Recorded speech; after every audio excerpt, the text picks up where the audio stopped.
بسم اللہ الرحمن الرحیم۔ اللہ رب العزت کا کروڑ حامد با احسان ہے اور شکر ہے اس خالق و مالک نے آج ہمیں ماہ رمضان کا 20واں روزہ رکھنے کی اور نماز فجر جماعت کے ساتھ ادا کرنے کی توفیق عطا فرمائے۔ حضرات گرامی قدر، ہمارے پیارے آقا کریم آقا صلی اللہ تعالی علیہ وسلم کے معمولات میں سے جو ماہ رمضان کے خصوصی معمولات ہیں ان میں ایک اہم جو رسول اللہ صلی اللہ علیہ وسلم کا اسوہ ہے وہ اعتکاف ہے، اور یہ رسول اللہ صلی اللہ تعالی علیہ وسلم کی بڑی عظیم جو ہے وہ سنت ہے، جس سنت کو نبی اکرم شفیع معظم صلی اللہ تعالی علیہ وسلم نے کبھی ترک نہیں فرمایا۔ اور اعتکاف کرنے والوں کے لیے قرآن مجید کے اندر رب العزت ارشاد فرماتا ہے، حضرت جناب سیدنا ابراہیم خلیل اللہ علیہ السلام اور جناب سیدنا حضرت اسماعیل ذبیح اللہ علیہ السلام، ان دونوں پیغمبروں کو حکم ہوا اللہ رب العزت کی جانب سے، وَعَهِدْنَا إِلَىٰ إِبْرَاهِيمَ وَإِسْمَاعِيلَ أَن طَهِّرَا بَيْتِيَ لِلطَّائِفِينَ وَالْعَاكِفِينَ وَالرُّكَّعِ السُّجُودِ۔ فرمایا کہ ہم نے ابراہیم اور اسماعیل سے وعدہ لیا کہ یہ ہمارے گھر کو ستھرا کریں، پاکیزہ کریں، صاف کریں۔ کن کے لیے؟ فرمایا للطائفین، طواف کرنے والوں کے لیے، والعاکفین، اور اعتکاف کرنے والوں کے لیے، والرکع السجود، اور رکوع و سجود کرنے والوں کے لیے، نماز پڑھنے والوں کے لیے۔ تو جناب ابراہیم اور جناب اسماعیل علیہ السلام کی ڈیوٹی اللہ رب العزت نے لگائی کہ ہمارے گھر کی صفائی کرو۔ اس واسطے اللہ کے نبیوں کی ڈیوٹی صفائی کرنے کی، اور فرمایا طواف کرنے والوں کے لیے اور اعتکاف کرنے والوں کے لیے، نمازیوں کے لیے اللہ کے گھر کو صاف کرو۔ یہاں سے ہمیں جہاں اعتکاف کی فضیلت کا پتہ چلتا ہے، وہاں یہ بھی پتہ چلتا ہے کہ مسجد کی صفائی کرنا، مسجد کو ستھرا رکھنا، پاکیزہ رکھنا، اور ہر قسم کے جو ہے وہ نجاست سے دور رکھنا، یہ جناب انبیاء علیہ السلام کی سنت، نبیوں کی سنت ہے مسجد کی صفائی کرنا، اور اللہ رب العزت کا حکم ہے مسجد کو صاف رکھنا۔ حضرات گرامی قدر، اعتکاف رسول اللہ صلی اللہ علیہ وسلم نے جو ہے وہ ہمیشہ فرمایا۔ حضرت ام المومنین عائشہ صدیقہ طیبہ طاہرہ رضی اللہ تعالی عنہ آپ فرماتی ہیں کہ ہمارے پیارے آقا صلی اللہ علیہ وسلم آپ جب سے جو ہے وہ ماہ رمضان جو ہے وہ روزے فرض ہوئے، اور اعتکاف کی سنت نبی علیہ الصلوۃ والسلام نے کبھی ترک نہیں فرمائی، اور حضور علیہ الصلوۃ والسلام اعتکاف بیٹھتے رہے یہاں تک کہ آپ کا وصال ہو گیا، اور جب آپ کا وصال ہوا تو اس کے بعد امہات المومنین اعتکاف کی وہ جو ہے وہ سنت ادا کرتی رہی، امہات المومنین بھی اعتکاف فرماتی رہی۔ حضرات محترم، اسی طرح ایک حدیث پاک حضرت سیدنا ابو سعید خدری رضی اللہ تعالیٰ عنہ سے مروی ہے کہ نبی مکرم شفیع معظم صلی اللہ علیہ وسلم نے ایک سال ماہ رمضان کا پورا مہینہ اعتکاف فرمایا، پورا مہینہ اعتکاف فرمایا، اور اس اعتکاف کو صحابہ نے اس کا انداز بیان کیا کہ نبی علیہ السلام نے پہلا عشرہ اعتکاف کیا، پھر دوسرا عشرہ اعتکاف کیا، جب 20 دن مکمل ہوئے تو حضور علیہ السلام نے اپنا جو اعتکاف کا پردہ لگا ہوا تھا اس پردے کو ہٹایا اور صحابہ کو قریب بلایا اور فرمایا، اے میرے صحابہ، میں نے شب قدر کی تلاش میں رمضان کا پہلا عشرہ بھی اعتکاف کیا، دوسرا بھی کیا، لیکن مجھے بتایا گیا ہے کہ شب قدر، لیلۃ القدر رمضان کے آخری عشرے میں ہے، لہٰذا اب جو تم میں سے اعتکاف کرنا چاہتا ہے میرے ساتھ اعتکاف کرے اور شب قدر کی تلاش کرے۔ تو اس سے یہ پتہ چلتا ہے کہ نبی علیہ السلام نے جو اعتکاف فرمایا، اور اعتکاف ہر سال فرماتے، وہ اس واسطے اس کا ایک بڑا مقصد یہ ہوتا کہ لیلۃ القدر کی تلاش، شب قدر کی تلاش، جس رات کو اللہ نے جو ہے وہ 1000 مہینوں سے بہتر قرار دیا،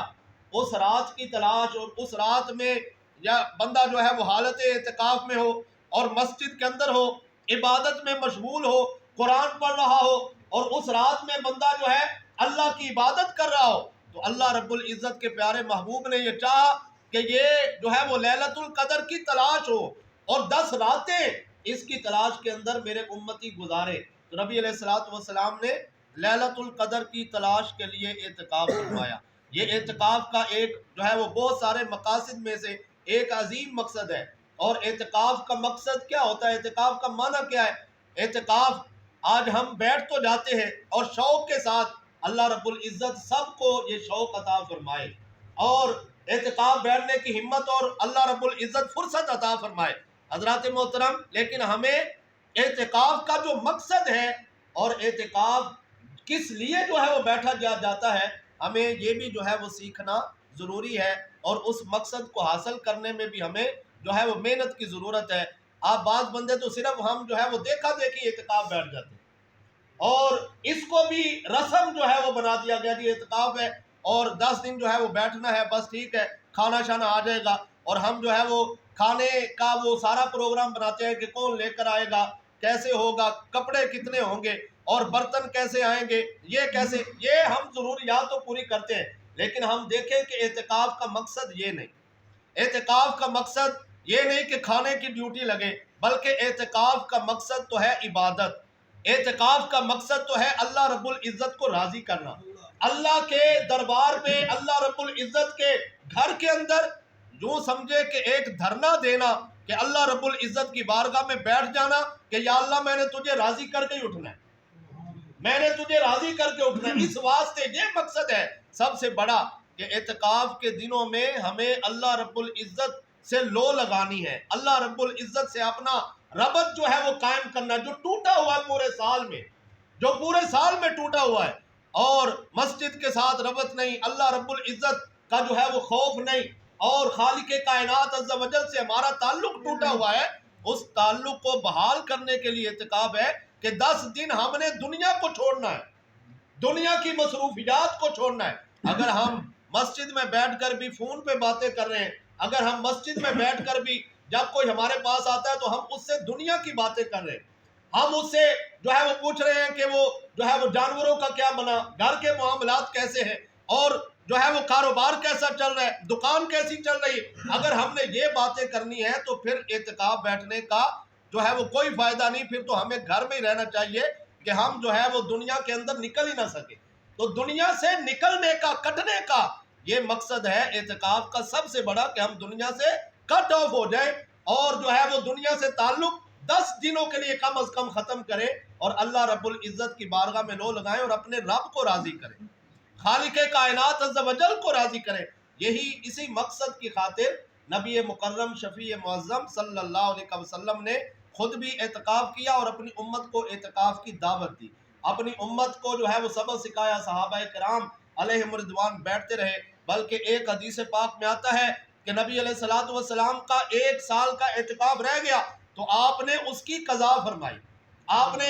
اگلے مہینے عید والا مہینہ جو شوال والا آتا ہے اس کے آخری 10 دن آپ نے اعتکاف فرمایا. اور جب نبی علیہ الصلوۃ والسلام کا وصال کا سال تھا، جس سال میں حضور علیہ الصلوۃ والسلام کا وصال ہونا تھا تو حضور کو تو پتا تھا، نبی علیہ الصلوۃ والسلام کو کل کی خبریں اللہ نے عطا فرما رکھی ہیں. تو سرکار دو عالم صلی اللہ علیہ وسلم نے اپنے وصال کے سال 20 دن کا اعتکاف فرمایا. کتنے دن کا اعتکاف؟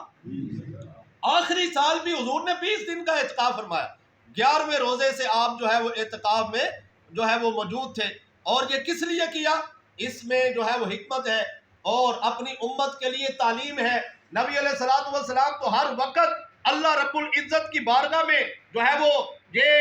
آپ کا ربط تو ٹوٹتا نہیں، آپ کا تعلق تو ٹوٹتا نہیں، اللہ رب العزت سے لو لگی ہوئی ہے. لیکن یہ تعلیم امت ہے. فرمایا جب بندے کا جو ہے وہ بڑھاپا ہو اور بندہ جو ہے اس عمر کو پہنچ جائے، عمر کے اس حصے کو پہنچ جائے، کیا پتہ نہیں کب جو ہے وہ اللہ رب العزت کا بلاوا آ جائے گا، تو پھر بندہ جو ہے وہ اپنی عبادت کے اندر کثرت کرے، عبادت کے اندر زیادتی کرے، زیادہ جو ہے وہ اللہ کی بارگاہ میں حاضر ہو. اگر وہ پہلے جو ہے وہ نوافل نہیں پڑھتا تو نوافل میں کثرت کرے اور قرآن نہیں پڑھتا تو قرآن کی تلاوت میں کثرت کرے. تو نبی علیہ السلام نے اپنی امت کو تعلیم دی کہ جب آخری جو ہے وہ بندے پر بڑھاپا چھایا ہوا ہو اور عمر کا آخری حصہ ہو تو پھر عبادت میں بھی کثرت ہونی چاہیے، عبادت میں بھی زیادتی ہونی چاہیے. اسی لیے نبی علیہ السلام پہلے جو ہے وہ رمضان المبارک میں جبریل امین سے ایک مرتبہ دور کرتے تھے، اور جب آپ کا آخری سال تھا اور جب آپ علیہ السلام نے اس دنیا سے وصال کرنا تھا، اس سال آپ نے جبریل امین سے 2 مرتبہ دور کیا، آخری سال میں 2 مرتبہ دور کیا۔ پہلے 10 دن کا اعتکاف کرتے، جب آخری سال ہوا تو آپ علیہ السلام نے 20 دن کا اعتکاف فرمایا، تاکہ امت کو تعلیم ملے، امت کو جو ہے اس سے جو ہے وہ سیکھنے کو ملے۔ حضرات گرامی قدر، اعتکاف کی فضیلت کیا ہے؟ ایک دن کا اعتکاف، یہ تو 10 دن کا ہے اور یہ سنت ہے، ایک دن کا نفلی اعتکاف، اس کا درجہ کتنا ہے، اس کی فضیلت کتنی ہے؟ حضور علیہ السلام نے فرمایا زمین و آسمان کے درمیان جتنا فاصلہ ہے، ایک دن کا اعتکاف کرنے والا میرا امتی جو رضائے الہی کے لیے اعتکاف کرے، فرمایا اللہ رب العزت اسے جہنم سے اتنا دور کر دیتا ہے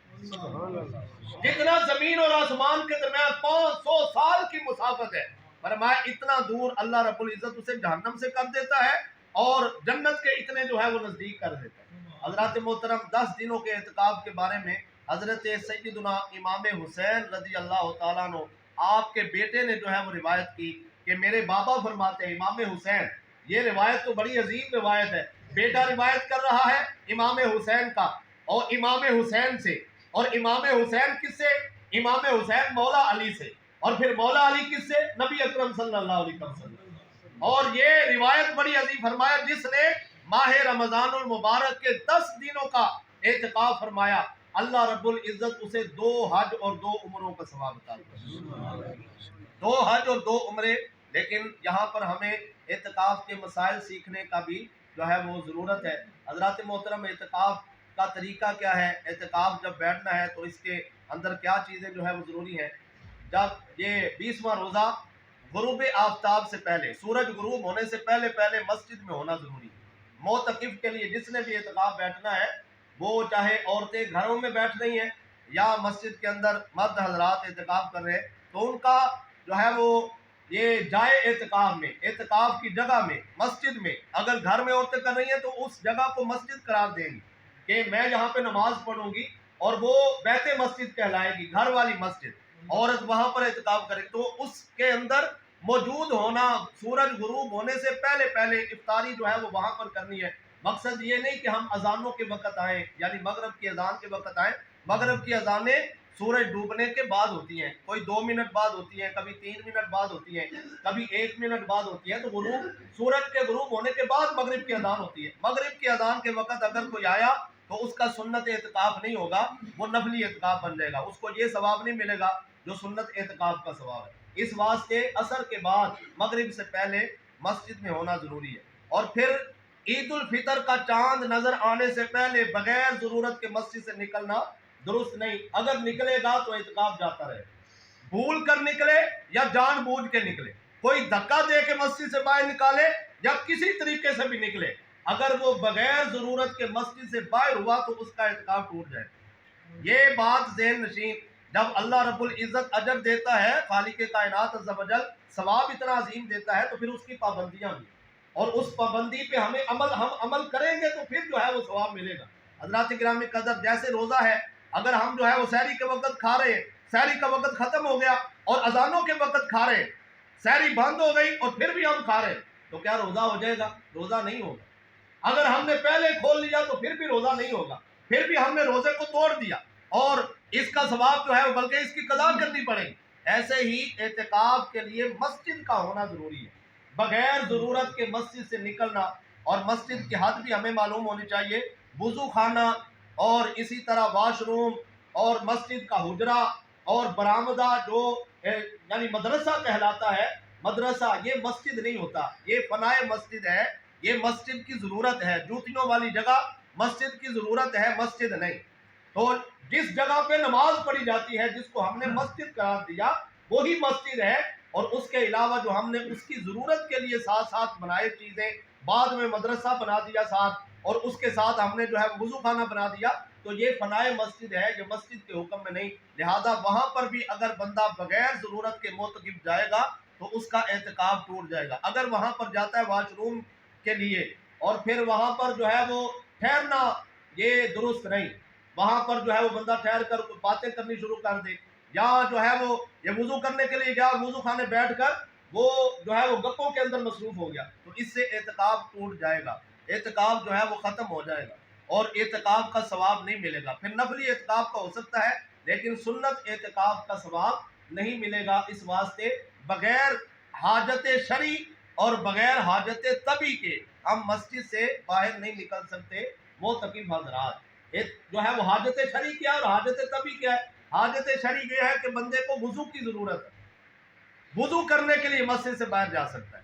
اور وہ یعنی اگر یہ یہاں پر ٹوٹیاں نہیں بھی لگی ہوئی گھر کے اندر بھی جا کر وضو کر سکتا ہے، یہ حاجت شرعی ہے۔ اور حاجت طبی کہ بندے کو پیشاب کی حاجت ہے، پھر وہ باہر نکل سکتا ہے، اور اس کے علاوہ کوئی جو ہے وہ حاجت نہیں۔ ہاں کسی مسجد میں بیٹھا ہے جہاں پر جو ہے وہ جمعہ نہیں ہوتا، تو یہ حاجت شرعی ہے کہ جمعہ پڑھنے کے لیے دوسری مسجد میں جا سکتا ہے، لیکن جب راستے میں جائے گا تو کسی کے ساتھ بات نہیں کرے گا، اور چلتے چلتے اگر بات کر بھی لئی تو اعتکاف نہیں ٹوٹے گا، لیکن کھڑا ہو کے اگر کرے گا تو وہ جو ہے وہ اپنے اعتکاف کو خراب کرے گا۔ اگر جو ہے وہ فون پہ باتیں شروع کر دی تو اعتکاف کو خراب کرے گا۔ اس واسطے ہمیں پہلے جو ہے یہ چیزیں سیکھنے کی ضرورت ہے، اور جو ہمارے جو ہے وہ گھروں کے اندر اگر خواتین بیٹھ رہی ہیں تو انہیں بھی سمجھانے کی جو ہے وہ ضرورت ہے کہ جس جگہ کو وہ اعتکاف کی جگہ قرار دیں گی وہی جگہ وہی کمرہ ان کے لیے جو ہے وہ مسجد ہوگا، اور وہ اسی کے اندر رہ سکتی ہیں، دوسرے کمرے میں نہیں جا سکتی، اور بغیر ضرورت کے جو ہے وہ باہر نہیں نکل سکتی۔